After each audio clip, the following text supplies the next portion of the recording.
Hi guys, I hope everybody had a good weekend and I hope everyone is safe and healthy. This week we will be talking about erosion and deposition, which is caused by wind, ice, and gravity. Our standard for this unit is that you will be able to ask questions to identify the types of weathering, erosion, and transportation and environments of deposition. Okay, so this week in science, we're going to be doing several things. So step one is to watch this video. So congratulations, you're on step one. The second thing I need you to do is to take notes on this Unit 5, Lesson 3. You can print those out. I've got the link on my website. So if you do not have that done, go ahead and pause now and get that printed. So you'll take notes while you watch this video, and then your task is you have to find a picture on the internet about one of the things we talk about in this lesson, and here's an example. So my picture is covering up some of the words. Sorry about that. I can't change it now because I'm in video mode, but anyway, you'll find a picture. This will make more sense to you after the video is over. But then you'll ask what kind of erosion or deposition is represented in the picture. You'll post your question because that's the standard, is that you have to ask a question.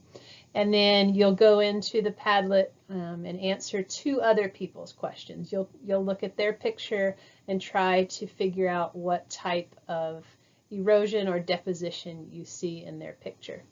And do not answer your own question. You're answering two other people's. And then finally, the part that I will grade is there's a quizzes that I want you to do. So, and the last thing, please make sure you check student view to make sure that your grade from last week is recorded in there. If you did it and you don't see a grade, please email me and let's get that worked out. I had a lot of people that didn't use their right name or only use their first name, things of that nature. So if I missed it, please let me know. I want to get that fixed for you. All right, your ticket out the virtual door will be by the end of this lesson. You should be familiar enough with the different types of erosion and deposition to be able to go onto the internet, find a picture, and then write a quality question for your classmates to answer. Okay, so we know that erosion can happen by water. We see that every time it rains. But the focus of this lesson is to talk about erosion, which is caused by wind, ice, and gravity. So we're going to start by talking about erosion by wind. So we'll start with abraded rock. So an abrasion is when wind blows sand particles against a surface and it wears it down. So if we look at this picture, you can see the wind is blowing in this direction and all these little pieces of sand are blowing against that rock. Well, if that keeps happening for years and years and years, we end up with the rock being eroded by the wind. It ends up with a polished face, and it changes the way that the rock looks. This happens in areas that have strong winds with loose particles. It creates almost a sand blasting. So if you can imagine, if you've ever been to the beach and the wind is blowing and you get hit with that sand, it hurts. So imagine it being even faster and constant.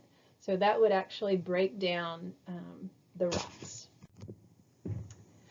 Another type of erosion by wind is we call desert pavement.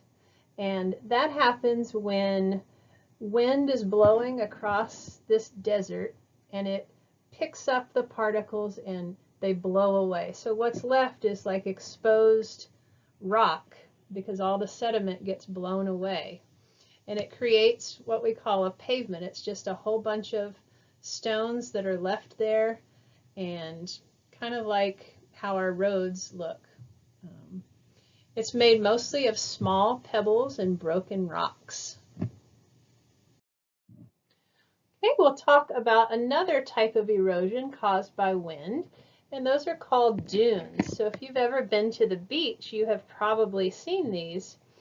And that happens when wind from the ocean is blowing and it picks up pieces of sand, and the sand will blow with the wind until it hits an obstacle, and then it will drop. So over time, more and more of these particles drop, and it creates what we call the dune.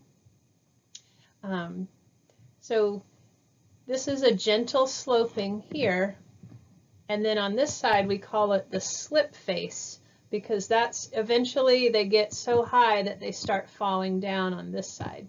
So you'll usually have a gradual climb on this one, and then this side will be pretty steep. And dunes are constantly moving. This one will probably stay here longer because it's got plants growing in it, but they can move.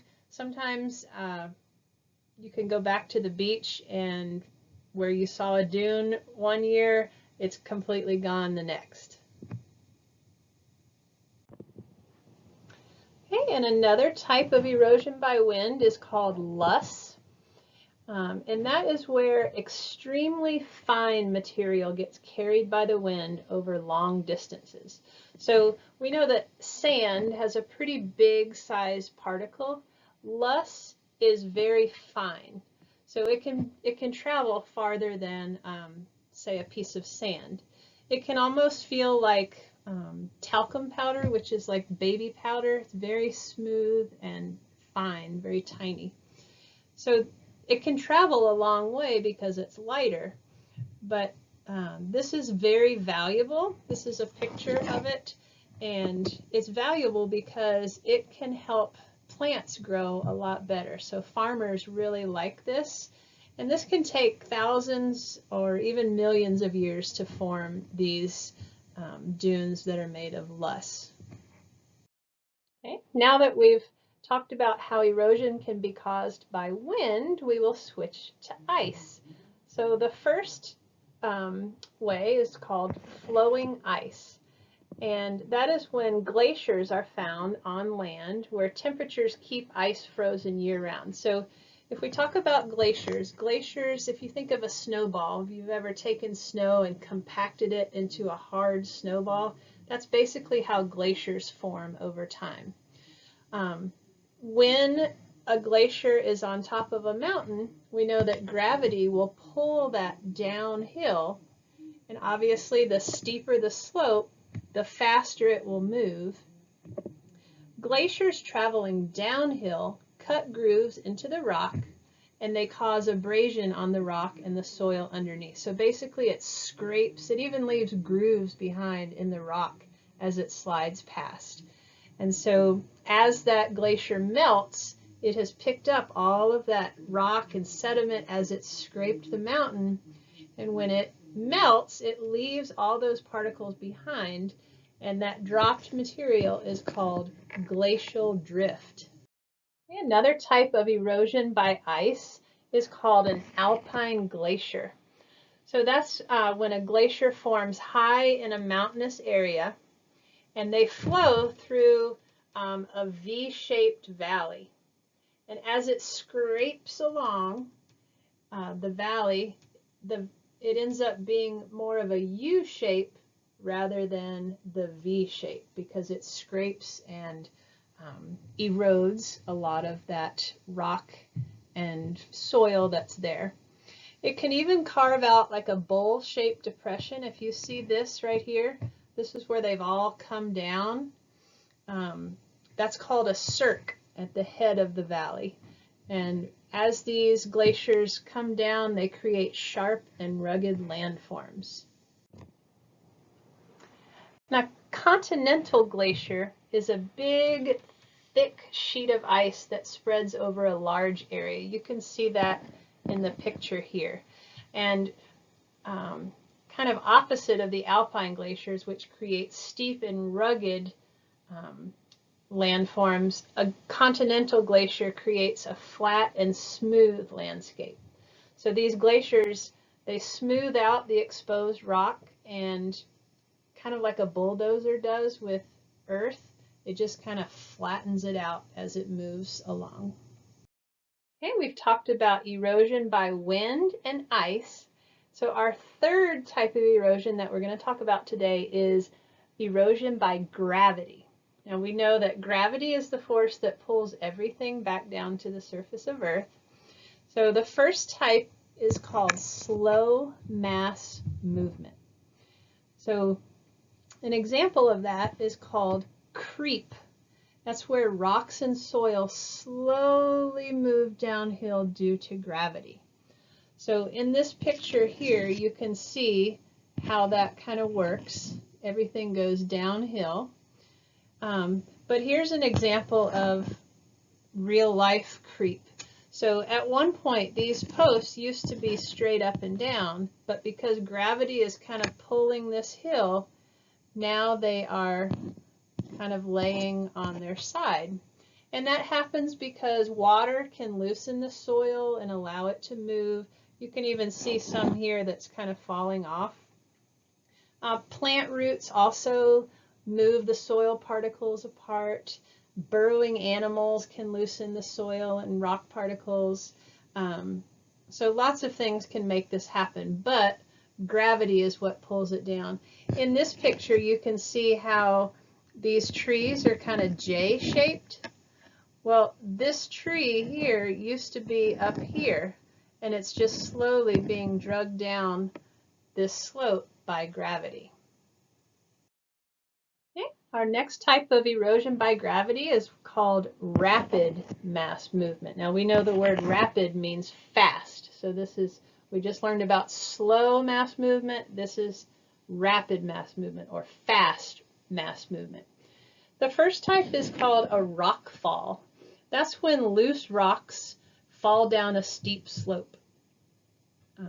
You can see that in the picture there, lots of rocks there.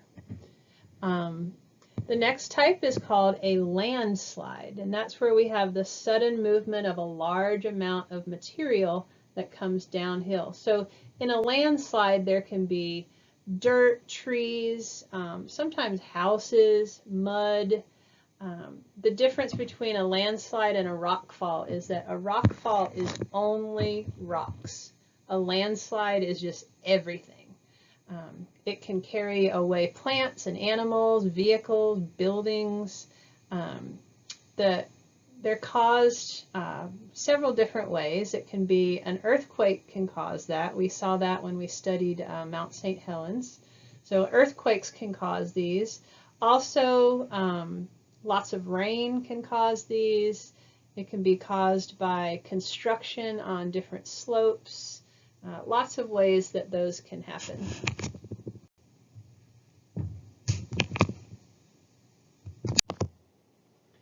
Okay, and the last type is called mud flow. And this happens, you can see here, this is a volcano. They can happen with volcanoes when it's mixed with ash to form lahars, and that can travel really quickly, up to 80 miles per hour. A mud flow can also happen when there's a large amount of rain. A lot of times people call them mudslides. That happens a lot out in California when the mud just starts sliding and it picks up more and more and more as it goes downhill. Cutting down lots of trees or deforestation also contributes to the problem of mud flow or mudslides. All right, it's time for your ticket out the virtual door. So by this point, I'm hoping that you're familiar enough with the different types of erosion and deposition. Remember, we talked about caused by wind, ice, and gravity. So hopefully you can go on the internet and find a picture of one of these that we've talked about and write a quality question for your classmates to answer. And you're going to post that on Padlet. So try to use the vocabulary of the standard. Don't just say, what is this? Try to use words erosion, deposition, those types of things. I gave you an example of a good question at the beginning of this video. And then you're going to, you don't answer it, you're going to just post your question because that's the standard. And then I want you to try to answer 2 other questions posed by your classmates. And one last reminder, please go into Student View and make sure that you got credit for last week's assignment. If there's a problem, please email me or text me. You have my number, and I hope to see you guys soon. Bye.